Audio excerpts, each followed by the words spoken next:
Então, pessoal, nessa aula de hoje eu vou mostrar para vocês aqui um vídeo sobre função de transferência para circuitos elétricos. Então, o objetivo dessa aula é achar a função de transferência aqui desse circuito elétrico aqui, RLC, e para isso a gente vai estar utilizando ali o sistema ali do domínio S, né, domínio de Laplace. Depois a gente vai estar achando ali, através da transformada inversa, né, o resultado aqui da tensão de saída em função da entrada aqui. A gente vai aplicar o degrau unitário e ver qual que é o comportamento da tensão de saída, né, que é a tensão aqui no indutor, e a tensão de entrada e a tensão aqui, né, entre esses dois terminais aqui. Aí numa próxima aula eu vou estar mostrando para vocês ali alguns métodos ali da gente simular isso daqui, utilizando alguns simuladores como o MATLAB, Simulink, o PSIM, né, eu vou estar mostrando várias formas diferentes ali, da gente obter a curva da resposta de saída aqui dessa função de transferência desse sistema. E nessa aula a gente vai focar ali nos cálculos ali de como achar a função de transferência aqui desse circuito elétrico aqui. Então, primeiramente, o que a gente tem que fazer, tá? É definir as impedâncias ali no plano de Laplace, né?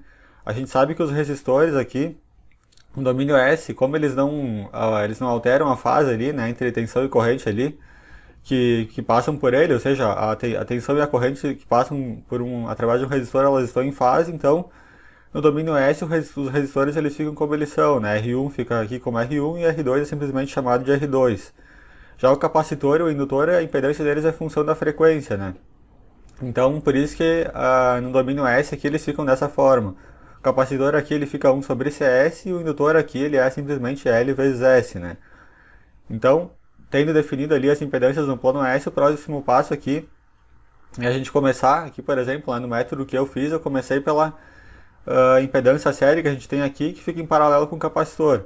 Então o que eu vou fazer? Eu vou pegar essa impedância séria aqui, eu vou fazer o paralelo dela com esse capacitor aqui, né? Porque para lá não tem corrente elétrica, o meu sistema ele termina aqui. Então esses dois caras eles estão em série, tá? Já dá para identificar isso logo de cara, o R2 e o L, e a combinação desses dois em série está em paralelo com o capacitor.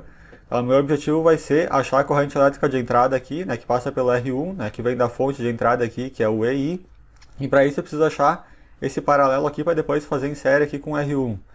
Então, começando com esse paralelo ali, tá?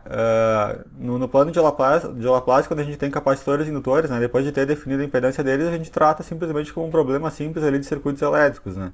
Então, é esse cara aqui vezes 1 sobre CS dividido por esse cara aqui mais 1 sobre CS, né? Assim como se fossem dois resistores comuns ali em paralelo, a gente faz o mesmo procedimento.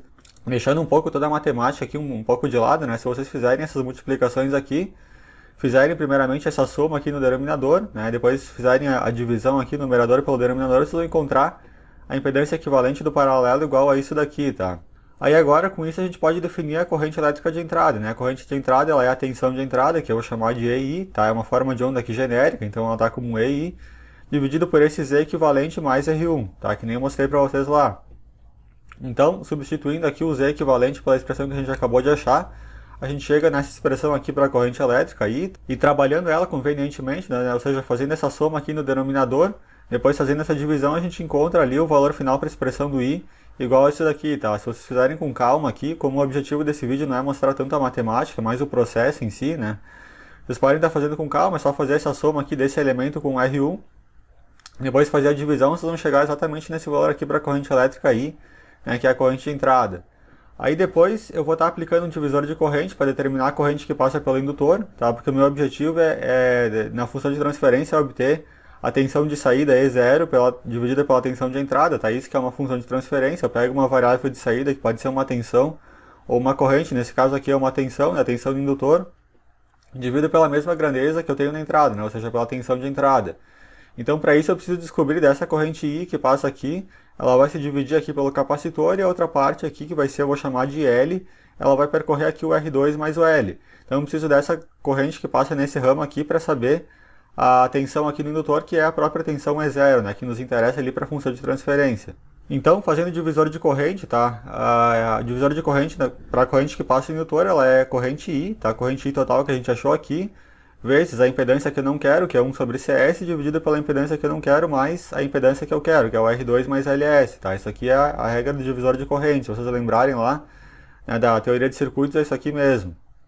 Aí, como é que eu faço? Primeiramente eu faço a soma aqui dos elementos do denominador aqui, aí depois que eu somei esses caras aqui, eu posso fazer a divisão de frações, né? É esse daqui, né? A divisão de frações, se vocês lembrarem, é esse elemento aqui do numerador, é 1 sobre esse S vezes esse cara aqui invertido, né? A soma desses elementos aqui invertido. Aí vocês vão achar exatamente o valor da corrente L como esse valor aqui, como essa expressão aqui. Né? Depois de fazer a soma e simplificar tudo, vocês vão achar isso daqui para o IL. E para determinar a tensão de saída E0 lá, né, que eu tenho, que é a tensão do indutor, eu simplesmente faço a corrente L vezes a impedância do indutor lá no domínio S, que como a gente viu lá é LS. Né? Então, substituindo aqui o IL pelo que a gente acabou de achar aqui, né, a gente sai dessa expressão aqui para essa de baixo. Tá? E agora substituindo o I por essa expressão aqui que a gente achou aqui em cima, né? Agora substituindo esse cara aqui nesse elemento aqui, a gente sai dessa expressão toda aqui para chegar nessa aqui de baixo, grandona aqui. Se vocês perceberem aqui logo de cara, tem uma simplificação que dá para fazer aqui, né? Antes de fazer as multiplicações, que ela ajuda bastante aqui a simplificar o problema, que é simplificar esse termo todo aqui do numerador com esse termo aqui todo aqui do denominador, né? Porque é exatamente o mesmo termo. Então eu corto esse cara aqui todo com esse cara aqui de cima. No meu numerador vai sobrar quem? Vai sobrar simplesmente o LS vezes 1, né, que vai dar o próprio LS. E no denominador vai sobrar esse termo todo aqui embaixo, né, todo esse R1 aqui vezes esse termo todo aqui. Então eu repito ele aqui embaixo, o LS fica aqui em cima. E como eu quero a função de transferência, simplesmente pego o EI, que estava aqui multiplicando essa expressão, e passo ele dividindo para o outro lado. Assim a gente já chegou aqui na primeira expressão aqui para a função de transferência do sistema. Então é sempre a tensão, a grandeza de saída dividida pela de entrada. Tá? E simplificando um pouco melhor, um pouco mais essa expressão aqui, né, a gente pode separar todos os termos com S ao quadrado, todos com S e todos sem o S. Então a função de transferência final ela pode ser escrita dessa forma aqui. Tá? Termos que multiplicam S ao quadrado, mais um termo que multiplica S, mais um termo independente. Tá? Por que essa função ela deu uma função com S ao quadrado aqui no denominador? Né? Uma função de transferência de segunda ordem. Porque eu tenho dois elementos armazenadores de energia, eu tenho um capacitor e tenho um indutor. Então era de se esperar que no denominador aqui a gente obtesse um S ao quadrado, né, que caracteriza uma função de transferência aqui de segunda ordem. Agora, se eu arbitrar valores, tá, para os resistores do capacitor, para a gente fazer uma simulação depois, que eu vou estar mostrando na próxima aula, tá, então eu vou arbitrar, por exemplo, R1 igual a 1, R2 igual a 2, C igual a 2 Faraday e L igual a 1 Henry. Tá? Então, colocando esses valores aqui nessa expressão, a gente chega aqui, né, substituindo esses caras aqui, todo nesse denominador e no numerador aqui, a gente chega na expressão final aqui para a função de transferência aqui daquele sistema ali com esses valores aqui. Aí, antes de eu voltar ali para o domínio do tempo, né, da expressão aqui do domínio S para o domínio do tempo, eu vou dividir isso aqui por 2 para deixar esse termo aqui unitário, né, o termo que multiplica o S ao quadrado. Então, eu divido por 2 em cima e embaixo, eu chego nessa expressão aqui. Tá? 5 dividido por 2, 2,5, 3 dividido por 2, 1,5, que 1 dividido por 2, 0,5, e a expressão fica simplificada dessa maneira aqui.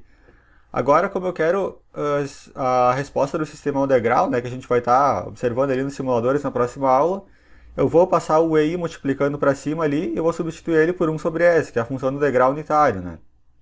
E vou pegar esse termo aqui também, né, do denominador aqui, e posso reescrever ele como 1 mais S, 1,5 mais S, tá? Então isso daqui, se vocês fizerem as raízes desse polinômio aqui, vocês vão chegar em menos 1 e menos 1,5, e aí, escrevendo dessa forma aqui, né, fica melhor aqui para a gente fazer, utilizar a técnica ali das frações parciais, né?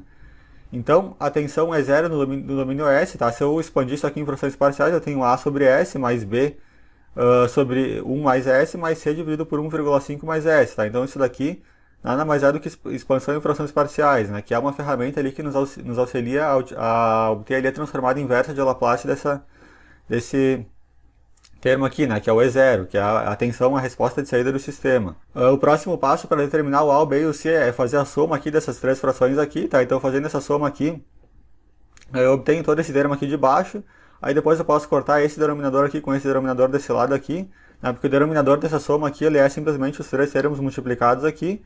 Se eu pegar e fizer simplesmente uma soma de frações aqui, eu obtenho, né, vocês vão ver aqui, né, que a gente obtém exatamente essa expressão aqui. Agora, para a gente determinar os coeficientes A, B e C, eu pego aqui todos os polinômios aqui de mesma ordem, aqui dos dois lados da igualdade, e igualo eles. Então, tudo que está multiplicado aqui, o S ao quadrado é quem? É o A, né, que eu vou ter AS ao quadrado, mais BS ao quadrado, mais CS ao quadrado, né, se eu fizer as multiplicações aqui. Como eu não tenho nenhum S ao quadrado do outro lado, eu igualo A mais B mais C igual a 0, tá? Aí agora eu pego todos os termos que tem S. É 2,5 AS, tá? Se eu multiplicar aqui, mais 1,5 BS mais 1 CS. E do outro termo eu tenho 0,5, que é o termo que multiplica o S. Então eu chego nessa igualdade aqui. E agora todos os termos independentes, tá? Que é 1,5A, que é o único que me sobra, né? Os outros todos têm S aqui multiplicado. Aqui do outro lado da igualdade eu não tenho nenhum termo independente, né? Sem o S, então 1,5A ficou igual a zero. Com esse sistema aqui linear aqui de três equações de três incógnitas, eu consigo encontrar facilmente aqui o A, o B e o C, né? Seja na calculadora ou pelo método que vocês quiserem. Mas aqui a gente identifica facilmente aqui que o A é igual a zero, né? Se a gente passar o 1,5 para lá, o A é igual a zero. E depois, substituindo o A nessas duas expressões aqui, a gente obtém aqui que o B é igual a 1 e o C é igual a menos 1. Com isso, eu posso ir para uma tabela de transformada de Laplace, transformada inversa, né? Aí eu pego cada um desses termos aqui. Esse A sobre S aqui, como A é igual a zero, ele acaba sumindo, ele acaba cortando. O B é igual a 1. Se eu vier para uma tabela de transformada de Laplace, eu vou obter exatamente esse termo aqui, que é E na menos T. Tá? Esse menos aqui, que multiplica o T aqui, é menos 1. Esse menos 1 ele vem aqui, desse termo aqui. E esse último aqui, o C é menos 1, ele acaba virando esse termo aqui, tá? Esse menos aqui, ele vem porque o C é menos 1, aqui ele é negativo, e esse menos 1,5 ele vem aqui desse valor aqui que acompanha um S no denominador. Então, qualquer tabela ali de transformada de Laplace, vocês identificam isso aqui facilmente, tá? Então, se eu aplicar um degrau unitário da entrada, a resposta de saída ela vai ser dada por essa função aqui no domínio do tempo, tá? E se eu quiser plotar aqui no MATLAB aqui, essa função aqui, eu posso estar utilizando esse algoritmo aqui, tá? Que vocês podem estar dando print aqui na tela, aqui copiando e colocar no MATLAB aqui para estar obtendo exatamente a resposta gráfica aqui da saída, né, da tensão do indutor aqui, para aplicação de um degrau unitário aqui na entrada, tá? Na tensão EI lá do sistema. Então essa aqui é a resposta que vocês obtêm, tá? Se vocês colocarem aquele código no MATLAB lá. Vamos deixar aqui a linha um pouquinho melhor aqui para vocês enxergarem ela um pouco melhor.